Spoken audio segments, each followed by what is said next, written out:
Bismillahirrahmanirrahim. Assalamualaikum warahmatullahi wabarakatuh. Waalaikumsalam warahmatullahi wabarakatuh. Para pemirsa sekalian, mari kita lanjutkan podcast kita untuk membahas motivasi Islam. Alhamdulillah, rekan kita, sahabat kita sudah ada di tengah-tengah kita untuk melanjutkan membahas motivasi Islam ini. Terima kasih Pak Rahmat sudah hadir untuk melanjutkan bincang-bincang kita. Insya Allah pada episode ini kita akan membahas tentang masalah syukur. Jadi, sifat syukur itu adalah sifat yang sangat dianjurkan. Bahkan Allah berfirman dalam surat Ibrahim ayat 7, La in syakartum la azidanakum. Siapa yang bersyukur, Allah akan menambah nikmat untuk diberikan kepada yang bersyukur tersebut. Karena sekalian, memang kita harus bersyukur. Kenapa? Karena kita itu mendapatkan karunia yang sangat banyak dari Allah SWT. Kita bisa berjalan-jalan, bisa melihat, bisa mendengar, bisa mencap dan sebagainya. Itu karunia Allah yang harus kita syukuri. Bahkan manusia itu istimewa, bisa berpikir. Yang kapasitasnya kata para ahli itu sebanyak 100 miliar sel. Dengan berpikir orang bisa menghasilkan alat-alat teknologi yang makin lama makin canggih. Pak Rahmat ya, tadi Bapak secara selintas menyatakan bahwa kita perlu bersyukur. Karena dalam perjalanan hidup manusia tidak selalu menghadapi keberhasilan, tapi kadang-kadang juga menghadapi ya kebangkrutan, kesalahan, kerugian dan sebagainya. Tapi yang utama kan kita itu harus bersyukur ya. Mengapa memang kita sangat penting untuk bisa bersyukur, Pak? Terima kasih atas kesempatannya. Pertama ya memang tadi sudah dibahas sama Pak Prof sendiri tentang bahwa kita itu jadi memang harus bersyukur itu adalah sebuah kewajiban kita. Nah, meskipun tadi yang penggalan ayat yang dikutip sama Pak Prof tentang la in syakartum la azidanakum, itu perintah. Allah itu sudah menawarkan sebuah imbalan, yaitu berupa penambahan, la azidanakum, akan ditambahkan kepada kalian semua apa, yaitu nikmat yang kita syukuri tadi. Dan di penggalan berikutnya, wala in kafartum inna adzabi lasyadid. Nah, barang siapa orang yang tidak bersyukur, Allah sudah menyiapkan azab yang berat. Ya, artinya yang bersyukur itu sebuah kewajiban. Yang pertama itu. Tadi kenapa kita bersyukur ya? Sama Pak Prof juga udah disinggung ya, bagaimana nikmat kita itu udah sangat besar yang Allah berikan kepada kita. Nah, lalu bagaimana sih kehidupan kita kan naik turun ya? Kadang kita itu memang bahagia, gembira, kadang mengalami kebangkrutan, mengalami kesedihan. Apakah kita harus terus bersyukur? Ya tetap.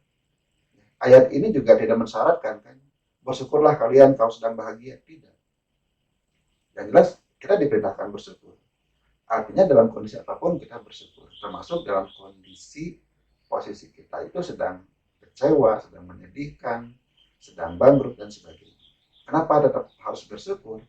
Karena apapun kondisi kita, yang pertama nikmat yang Allah berikan kepada kita itu sudah sangat-sangat besar. Apapun musibah yang terjadi pada diri kita itu jauh lebih kecil dibandingkan dengan nikmat yang sangat besar yang ada pada diri kita. Makanya senantiasa kita harus tetap bersyukur. Kalau ingin lebih jauh kita membahas ya, bagaimana kisah para nabi, bagaimanapun para nabi itu mendapatkan musibah yang berat, tetap pada bersyukur. Nah, saya tidak akan bahas itu. Tapi yang ingin saya poinkan di sini adalah di saat kita sedang mengalami keterpurukan, kita malah nggak bersyukur, ya itu akan memperparah.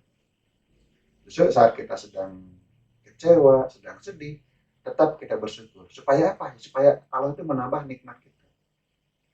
Sudah bangkrut, sama Allah dicabut lagi nikmatnya, itu bahaya. Justru karena kita sedang terpuruk, kita tetap bersyukur. Nah, yang kedua, mengapa kita harus bersyukur? Saya tuh bukan pernah ya, banyak membaca berbagai literatur, berbagai buku. Dari berbagai para guru, para motivator, para pebisnis sukses, dan sebagainya. Nah, mereka itu sepakat bahwa salah satu hal yang harus dilakukan supaya kita itu meraih sukses, yaitu dengan bersyukur.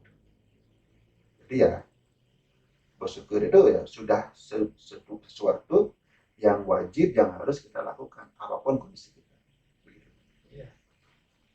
Jadi tadi kita membahas tentang mengapa kita harus bersyukur, ya. Karena memang kita harus bersyukur karena telah mendapatkan nikmat begitu banyak, ya. Bahkan ada yang mengatakan nikmat Allah itu tidak bisa dihitung, Betul. Karena sangat banyaknya. Nah, sekarang manfaat utama orang bersyukur itu apa sebenarnya, Pak Rahmat? Manfaat pertama ya yang tadi yang dikutip di ayat Quran surat Ibrahim ayat ke-7 itu, yang pertama ya manfaatnya akan ditambah nikmat. Yang kedua, kita terbebas dari azab yang berat. Yang intinya kalau kita bersyukur akan mendapatkan pahala, karena bersyukur adalah bagian dari ibadah. Keunggulan umat Islam di sini, bersyukur dapat ibadah. Nah, yang kedua, saat kita bersyukur, tanpa sadar kita itu sedang memfokuskan pikiran kita kepada hal yang positif. Jadi untuk menjaga pikiran kita tetap positif. Nah, yang imbasnya saat pikiran positif, kita juga akan memiliki perasaan yang positif. Jadi saat perasaan kita positif, feeling kita, perasaan kita positif, maka ini pun akan berimbas ke motivasi kita. Nah, meskipun kita sedang dalam kondisi yang tidak baik misalnya, karena sakit, karena pernah bangkrut, karena ditolak lamaran kerja, dan sebagainya. Tapi kita tetap bersyukur, emosi kita akan terjaga positif, dan motivasi kita akan terjaga, sehingga kita masih bisa terus bekerja keras. Dibandingkan dengan orang yang menggerutu, orang yang marah-marah, orang yang frustasi. Nah, akan lebih baik bersyukur saja, supaya perasaan kita positif, dan kita pun tetap termotivasi. Nah, selanjutnya ini, bagaimana ini cara bersyukur? Apakah cukup hanya mengatakan alhamdulillah, ya, atau lebih daripada itu, ya, bersyukur itu, ya? Mengatakan alhamdulillah itu adalah hanya salah satu cara. Bukan tidak boleh, justru harus. Dan mengucapkan alhamdulillah ya bisa dikatakan standar. Standar kalau kita mendapatkan nikmat ya ucapkan alhamdulillah. Itu udah sebuah keharusan. Tapi memang tidak hanya itu. Dan kita juga saat mengatakan alhamdulillah, penting juga kita itu harus menyertakan hati kita. Hati kita ikut serta, bahwa bukan hanya lisan, tapi juga hati kita mengikuti bahwa kita itu benar-benar berterima kasih. Karena banyak orang yang malah hanya lisan aja, alhamdulillah, tapi hatinya tidak ikut. Nah, jadi hati pun harus ikut. Jadi pertama ucapan, lisan. Yang kedua adalah hati pun harus ikut bersyukur. Bahkan saat kita zikir alhamdulillah, di saat habis sholat kita kan disunahkan untuk membaca zikir 33 kali. Salah satunya itu adalah alhamdulillah. Nah, itu harus sertakan hati. Jadi alhamdulillah sambil kita bersyukur, memuji Allah bahwa kita itu mendapatkan nikmat yang luar biasa. Dan yang terpenting juga adalah kita juga menerapkan syukur dengan amal ibadah kita, dengan tindakan, dengan perilaku kita. Nah, analogikanya seperti ini. Misalnya Pak Prof memberikan sesuatu kepada saya. Pak Prof akan senang kalau pemberian Pak Prof saya gunakan untuk melakukan hal-hal yang kebaikan, memanfaatkan pemberian Pak Prof untuk kebaikan. Nah, itu kan akan menyenangkan. Begitu juga saat Allah memberikan nikmat kepada kita, kita manfaatkan sesuai dengan keinginan Allah untuk Untuk apa? Ya tidak lain, untuk ibadah. Karena tidak diciptakan jin dan manusia hanya kecuali untuk beribadah. Ya, misalnya ini ya, kita punya ilmu atau keterampilan tertentu ya. Itu cara bersyukurnya gimana itu? Ya, kita manfaatkan untuk sebaik mungkin, baik untuk diri kita maupun untuk sesama ilmu kita itu. Bahkan kalau ilmu kita dimanfaatkan menjadi ilmu yang bermanfaat, salah satu amalan yang pahalanya tidak pernah berputus.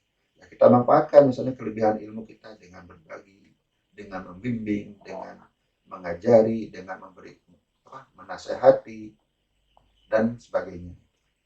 Ya. Misalnya kita diberikan badan sehat, kuat, berotot. Itu mensyukurinya gimana itu? Apakah dengan olahraga makin keras dan sebagainya gitu? Kembali ke basicnya, kita manfaatkan apa yang Allah berikan kepada kita itu adalah untuk kebaikan. Misalnya tubuh kita sehat, ya kita gunakan. Minimal gunakan tubuh kita sehat itu untuk beribadah. Untuk beribadah, misalnya bagi yang sehat, yang kuat, pergi ke masjid, meskipun masjidnya jauh, terutama untuk laki-laki. Bisa berdiri malam ya qiyamul lail, lakukan sholat qiyamul lail. Bisa berpuasa, bisa membantu sesama dengan tenaga kita. Bahkan di saat diperlukan juga bisa berjihad dengan tubuh yang kuat. Ya. Sebab kan ibadah itu bukan hanya ibadah mahdoh ya. Betul sekali. Tapi juga ibadah muamalah. Ya. Itu dua-duanya sangat penting. Baik, kita lanjutkan lah. Ini kan setiap orang ingin supaya menjadi orang yang berhasil, orang yang sukses. Ya. Dan dalam hal ini bisa bersyukur terus menerus. Ini ada nggak kiat-kiatnya supaya kita senantiasa bisa bersyukur? Tentu saja ada. Ya. Nah, seringkali orang itu lupa bersyukur. Karena seringkali ya, kenapa bisa lupa ya banyak godaan. Intinya ya godaan dari syaitan. Yang implementasinya dari berbagai hal ya, termasuk godaan dari omongan orang, godaan dari TV, godaan dari ingin marah-marah, godaan hanya ingin frustasi dan sebagainya. Ingin melampiaskan kemarahan kita. Nah, bagaimana caranya supaya kita itu tidak lupa tentang bersyukur? Artinya setiap hari kita harus selalu berusaha untuk mengingatkan diri supaya kita itu bersyukur. Caranya salah satunya adalah dengan menyebut nikmat Allah. Ya minimal setiap hari kita menyebutkan. Bahkan kita juga diajarkan kan saat bangun subuh kita juga sudah langkah pertama di saat kita bangun subuh adalah kita bersyukur bahwa kita itu sudah diberikan hari ini, kesempatan di hari ini, dibangunkan kembali di hari ini. Itu sudah syukur pertama yang kita lakukan. Itu sebagai pengingat. Itu salah satu kiatnya ya baca doa, bangun tidur. Kemudian setelah itu ya kita harus selalu mengingatkan apapun yang kita lihat, apapun yang kita lakukan, apapun yang kita dengarkan, arahkan pikiran kita ke konteks bersyukur, ke konteks nikmat. Saat kita makan, oh alhamdulillah, Allah masih memberikan rezeki makanan kita. Saat kita minum, saat kita bisa duduk. Bahkan ya, sempat dibahas juga sama seorang ustadz dari sebuah masjid, saat kita bisa buang angin besar pun itu adalah sebuah nikmat, syukuri. Jadi hal-hal terkecil baik dalam diri kita juga itu adalah nikmat. Jadi yang kedua itu sekecil apapun nikmat kita syukuri. Jika kita sudah bisa mensyukuri nikmat kecil, apalagi nikmat besar. Ya. Tapi dalam perjalanan hidup manusia itu, Pak Ahmad ya, tidak senantiasa kita itu mendapatkan keberhasilan. Betul. Kalau dagang kadang-kadang rugi, Betul, ya. Di perjalanan kadang-kadang gitu kena macet, ya. Betul. Mungkin mobil kita benturan, ya, sehingga ya rusak, ya. Bahkan kadang-kadang ada yang meninggal di perjalanan. Ya. Ini gimana mensyukurinya sesuatu yang tidak enak ini? Ini masuk ke tips yang berikutnya. Kiat. Ya. Kiat bagaimana cara kita itu bisa bersyukur, senantiasa bersyukur.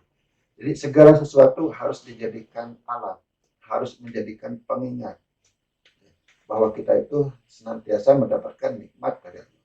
Termasuk hal-hal yang tidak kita inginkan. Kecelakaan, kebangkrutan, kerugian, kesedihan. Itu semua pun bisa dijadikan alat kita untuk bersyukur.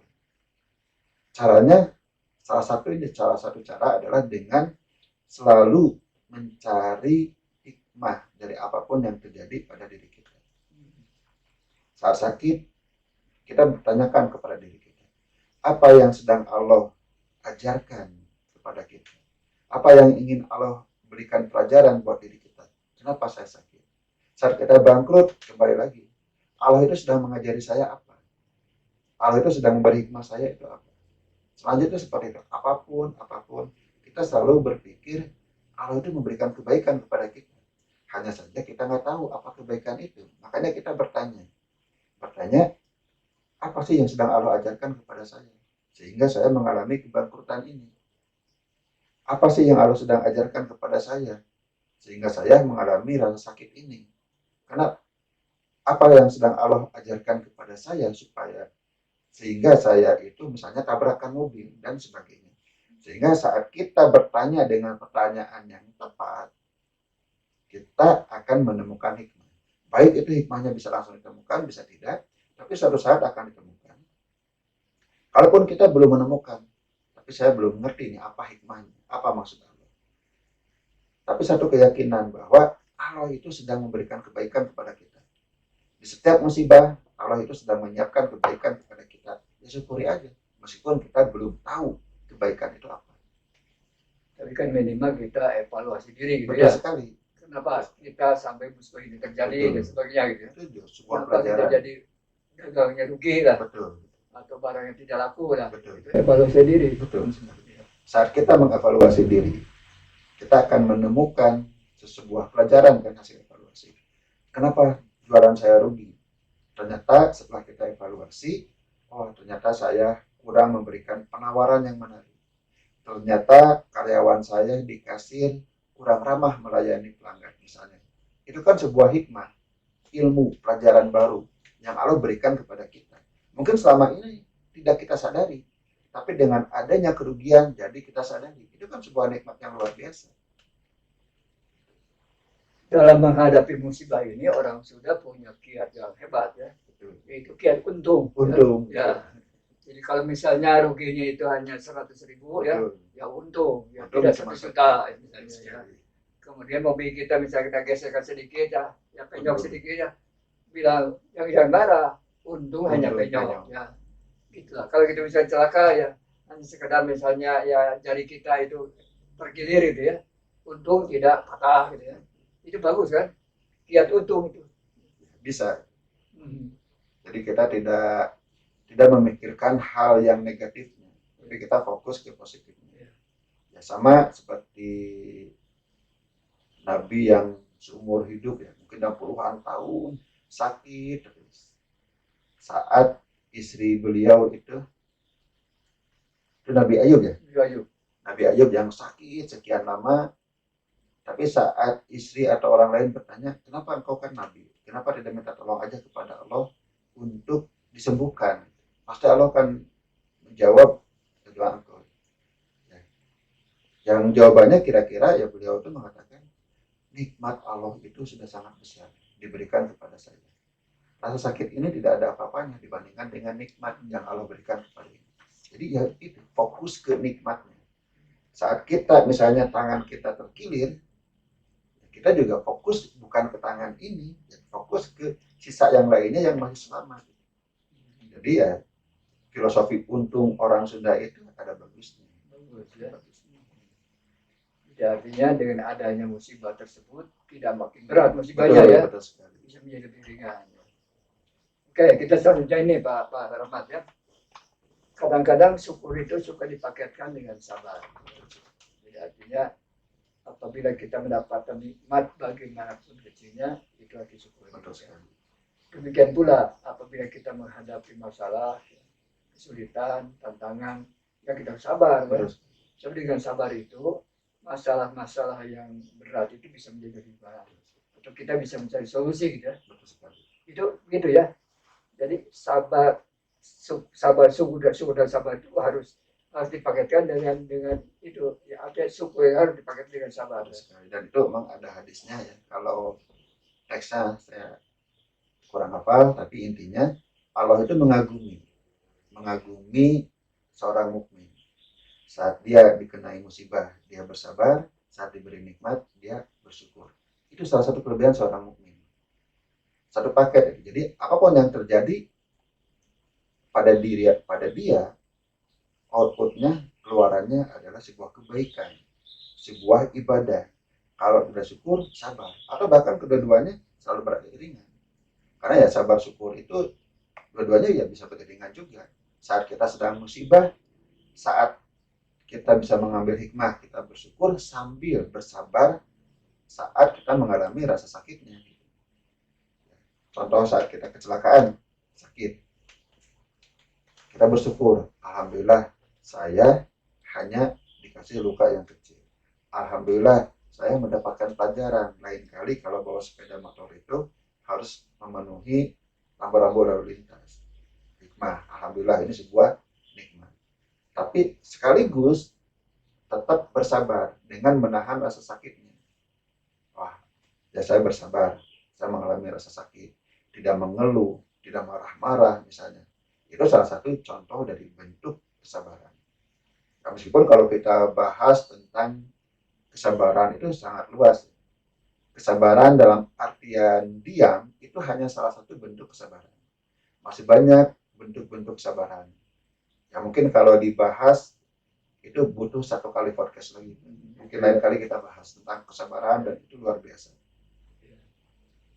Sebab kalau kita salah memaknai ya, sabar itu seolah menyerah, ya. Betul Menyerah sekali. kalah ya. Ya. Pada sebenarnya sabar itu ada satu kiat supaya kita itu ya tahan banting, Betul sekali. ya. Tidak berhenti dalam menghadapi masalah, supaya masalah bisa terpecahkan. Dan dalam aplikasinya nanti sabar itu akan sesuai dengan konteksnya. Sesuai dengan konteksnya. Saat sakit, sabar itu tidak mengeluh. Saat kita sedang beribadah, sabar itu menjalankan ibadah sampai selesai dengan cara sebaik mungkin. Contoh misalnya saat kita sedang sholat ya dari takbir sampai salam ya kita sabar. Tidak ingin cepat-cepat selesai, tidak nengok sana sini, sabar sampai selesai. Pengajian lama kita sabar menanti. Baca Al-Quran misalnya sehari 1 juz, sabar dari mulai ta'awud sampai selesai, kita sabar. Itu salah satu implementasi sabar. Di sisi lain, di ayat Al-Quran seringkali sabar itu disandingkan dengan ayat-ayat jihad. Artinya kalau sabar itu menyerah, nggak mungkin kan disandingkan dengan ayat-ayat jihad atau ayat-ayat perang. Jadi saat berperang pun perlu bersabar. Kenapa? Karena perang itu kan bukan kondisi yang nyaman. Perang itu kondisi yang menakutkan. Bahkan kalau sudah terluka, menyakitkan, tidak pulang-pulang menemui keluarga. Nah, saat kita bertahan dengan teguh, dengan berharap ridho Allah, ya itulah disebut dengan sabar. Justru kalau orang yang sedang berperang, kemudian dia kabur, itu bukan orang bersabar. Orang yang seharusnya berperang, tidak berperang, itu juga bukan orang yang sabar. Jadi memang nanti sabar itu konteksnya akan sesuai dengan, sabar itu implementasinya akan sesuai dengan konteksnya. Kita itu sedang apa? Nah, kalau bisa disimpulkan, sabar itu ya teguh atau tetap teguh kepada kebenaran. Konteksnya kita sedang apa, yang benarnya apa. Kan kalau berperang, yang benar itu apa? Ya terus bertempur. Kalau yang sakit, yang benar itu apa? Tidak mengeluh. Misalnya, yang beribadah, yang benar itu apa? Menyelesaikan ibadah. Jadi, apa yang benar, pada apa yang sedang kita lakukan, kemudian kita bertahan di sana, itu sabar. Coba kita di sini kita akan melambung Pak Rahmat ya. Misalnya ada 2 orang, kondisinya beda besar. Yang satu hidupnya miskin, yang satu hidupnya kaya raya. Bagaimana melaksanakan sifat sabar dan syukur bagi orang miskin, dan bagaimana melaksanakan sifat sabar dan syukur orang kaya? Kira-kira gimana nih, Pak? Bagi orang miskin, bagaimana dia bersabar? Ya dia bersabar dengan kemiskinannya. Salah satunya misalnya dia pertama tidak mengeluh, tidak mengumbar-ngumbar kesusahannya ke orang lain. Sayyidina Ali udah berkali-kali mengatakan kita tidak boleh mengumbar rasa kesulitan kita. Itu salah satu bentuk kesabaran. Kemudian tidak boleh meminta-minta. Itu juga salah satu bentuk kesabaran. Kenapa? Karena meminta-minta itu nggak boleh. Meminta itu boleh, tapi menjadikan meminta-minta, menjadikan pekerjaan itu tidak boleh. Nah, kemudian bersabar, tetap bertahan mencari rezeki yang halal. Karena banyak orang yang tidak bersabar saat dia miskin, ingin segera mendapatkan uang dengan cara-cara yang tidak halal. Nah, ini contoh yang tidak sabar. Kalau orang bersabar, dia akan dapat yang halal meskipun sedikit. Saya bersabar saja di sini. Ini salah satu contoh. Kemudian bersyukur. Mungkin seseorang itu dari segi harta, dia itu kekurangan. Tapi sekali lagi, kita juga harus selalu melihat nikmat-nikmat yang lain. Karena nikmat itu bukan hanya harta. Mungkin banyak orang yang hidupnya miskin, artinya dari segi harta dia kekurangan. Tapi dalam kenyataannya, dia harmonis dengan istrinya. Anaknya sehat-sehat, anaknya pintar-pintar, soleh-soleh. Oh, itu sebuah nikmat yang jauh lebih berharga dibandingkan dengan harta. Dengan harta, ya itu syukuri. Nah, bagaimana dengan orang kaya? Ya, orang kaya pun sama. Yang pertama, saat dia bersabar. Bersabar dengan kekayaannya. Kadang kekayaan itu membuat kita banyak orang yang gelisah, yang takut kehilangan hartanya. Ya sabar. Sabarnya apa? Bahwa yakin bahwa harta itu datang dari Allah. Kalaupun Allah mau mengambil lagi, ya itu hak prerogatif Allah, nggak masalah. Itu salah satu bentuk kesabaran. Kemudian sabar tidak menggunakan harta kekayaannya untuk hal-hal yang negatif. Kan orang yang punya uang, dia itu lebih merdeka. Kalau zaman sekarang istilahnya itu apa? Sultan mah bebas. Artinya kalau punya banyak uang bebas melakukan apa-apa. Ini kan sebuah godaan untuk melakukan hal-hal yang negatif. Karena banyak uang, misalnya kalau laki-laki main perempuan. Karena banyak uang, misalnya kalau yang perempuan habisin uangnya untuk shopping. Itu kan sebuah godaan-godaan. Nah, orang bersabar, dia tidak akan melakukan hal-hal yang dilarang oleh agama. Jelaskan kalau laki-laki mencari perempuan itu perbuatan dosa.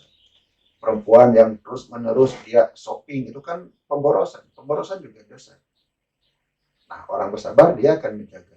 Kalau ini sebuah perbuatan dosa, meskipun saya bisa melakukan karena banyak harta, ya sabar. Kemudian, bagaimana cara bersyukurnya? Di antaranya cara bersyukur dengan kekayaannya adalah dengan memanfaatkan kekayaan itu untuk kebaikan. Salah satunya dengan banyak membantu orang lain dengan hartanya. Contoh yang lain misalnya dengan memanfaatkan hartanya untuk membangun pesantren, untuk membangun sekolah, membangun jalan, membangun sumur, untuk mengalirkan air. Itu kan sebuah amal-amal ibadah yang merupakan pemanfaatkan, memaksimalkan atau mendaya ungkit apa yang dimilikinya. Itu sesuai dengan keinginan Allah. Itu adalah ibadah-ibadah yang pahalanya tidak terputus. Itu salah satu cara bersyukur bagi orang yang kaya. Nah, ini yang terakhir Pak Karnat ya. Nah, ini kan banyak orang yang melanggar hukum, melanggar aturan ya. Apakah mencuri, korupsi dan sebagainya ya. Kalau dibandingkan dosanya ya, katakan orang miskin mencuri gitu ya. Dan di Indonesia itu sekarang banyak kita lihat orang kaya yang mencuri itu ya. Gajinya gede ya, tapi masih korupsi itu lah. Itu yang paling besar dosanya yang mana ini? Saya yakin orang kaya yang mencuri itu dosanya lebih besar. Karena kalau kita simak ada beberapa riwayat, ada hadis, ada juga berupa atsar tentang ada seorang miskin yang mencuri dan ketahuan oleh para sahabat dan tidak dihukum. Berbeda, kenapa alasannya? Karena mencurinya karena keterpaksaan. Justru yang salah itu pemerintah dan orang-orang di sekitarnya. Sementara kalau orang yang kaya mencuri karena mencurinya memang keinginan, bukan karena keterpaksaan, ya itu hukum potong tangan berlaku. Jadi dalam Islam pun siapa yang mencuri itu ya jelas beda. Nah, kalau orang miskin sampai mencuri, berarti dari segi sistem pengelolaan yaitu ada masalah. Wah, ini pembahasannya lebih jauh lagi. Baiklah para pemirsa sekalian, kita sudah berbincang tentang masalah kesabaran dan juga kesyukuran. Tema pertama kita, mari kita menjadi orang yang bersyukur. Kata orang bersyukur itu, kata Allah akan ditambah nikmatnya. Betul. Sedangkan kalau kita kufur, justru nanti kita akan mendapatkan azab yang sangat berat. Nah, orang yang bersyukur juga, ya tentu juga ada paketnya dengan orang yang sabar. Sebab dalam perjalanan hidup manusia, tidak senantiasa melalui jalan yang lurus, ya. Kemudian jalan yang rata, ya. Kadang-kadang jalan kita itu berbelok-belok, ya. Kadang-kadang renjo dan sebagainya, ya. Kalau kita berusaha, ya, ada yang beruntung, ada yang merugi, ya. Ada dua kiatnya yang paling hebat yang harus kita ikuti. Pertama, apabila kita mendapatkan apapun juga, sekecil apapun juga, kita harus bersyukur. Ya. Sebab dengan bersyukur kita akan merasakan nikmat dan bahagia. Sebaliknya, kalau dalam perjalanan ini menghadapi tantangan, kesulitan, ya, mungkin dapat musibah, ya, kecelakaan atau sakit, ya, kita harus bersabar. Ya. Sebab memang manusia itu tidak akan lepas dari dua kondisi, ya. Kondisi susah dan bunga, kata orang Sunda. Nah, mudah-mudahan para pemirsa sekalian, dengan adanya diskusi ini, bincang-bincang ini, ada manfaatnya bagi kita sekalian. Mudah-mudahan kita semua menjadi orang-orang yang bersyukur apabila mendapatkan kenikmatan, dan kita bisa bersabar apabila kita menghadapi tantangan. Mudah-mudahan bincang-bincang ini ada manfaatnya. Kita akhiri dengan Alhamdulillah, Alamin. Wassalamualaikum warahmatullahi wabarakatuh. Waalaikumsalam warahmatullahi wabarakatuh.